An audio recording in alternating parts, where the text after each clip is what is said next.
आपण पाहत आहात जत मराठी न्यूज। सांगोला तालुक्यातील हटकर मंगेवाडीत सेक्युलर चळवळीचा जागर, संविधान रक्षणासाठी एकजुटीचे आवाहन। अन्यायाविरोधात आवाज उठवा, समाज जागा झाला तर देश मजबूत होईल। भारत शेळके भारतीय संविधानाला अभिप्रेत असणारा समताधिष्ठित, जागरूक आणि संस्कारक्षम समाज निर्माण करण्याच्या उद्देशाने कार्यरत असलेल्या सेक्युलर चळवळीची विचार बैठक सांगोला तालुक्यातील हटकर मंगेवाडी येथे उत्साहात संपन्न झाली। ग्रामीण भागात संविधान, सामाजिक न्याय, शिक्षण आणि संस्कार याबाबत जनजागृती करण्याच्या उद्देशाने या बैठकीचे आयोजन करण्यात आले होते। या बैठकीस भारत शेळके तसेच ॲडव्होकेट सुनील जगदने, पंचशील अभियान समन्वयक यांनी उपस्थितांना मार्गदर्शन केले। बैठकीचे प्रास्ताविक युवा नेते बंटी सुतार यांनी केले।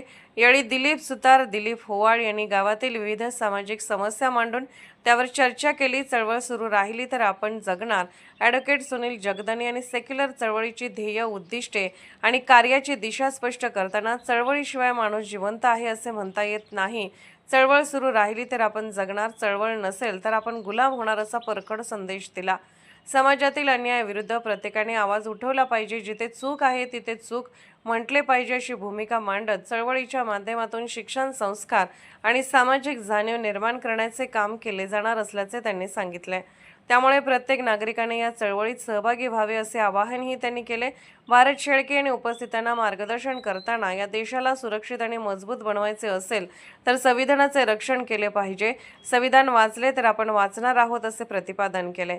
यावेळी त्यांनी समाजातील विविध प्रश्नांवर भाष्य करताना भारतरत्न डॉ. बाबासाहेब आंबेडकर यांनी देशाला काय दिले आणि देशाने डॉ. बाबासाहेब आंबेडकरांना काय दिले याबाबत सविस्तर विचार मांडले।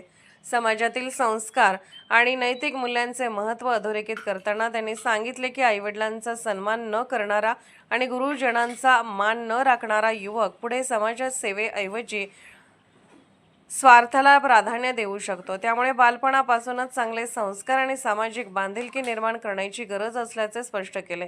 समाज जागरूक झाला तर जनतेवर अन्याय करण्याची कोणाचीही हिंमत होणार नाही।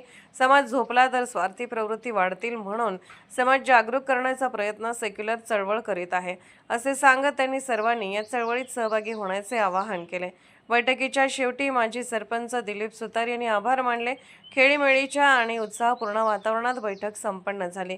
या बैठकीत समाधान होवाळ, महादेव सुतार, सुनील कांबळे, गौतम होवाळ, दिलीप विठ्ठल होवाळ, नामदेव कांबळे, महादेव कांबळे, संदेश कांबळे, शहाजी कांबळे, सुनील खांडेकर, पिंटू खांडेकर, रमेश सुतार, बळवंत होवाळ, राज सुतार, बाळू भुसनर, अण्णा होवाळ, सर्जेराव होवाळ, विजय होवाळ, भारत होवाळ यांच्यासह ग्रामस्थ उपस्थित होते। जत मराठी न्यूज चॅनलला लाईक करा, शेअर करा आणि सबस्क्राईब करा।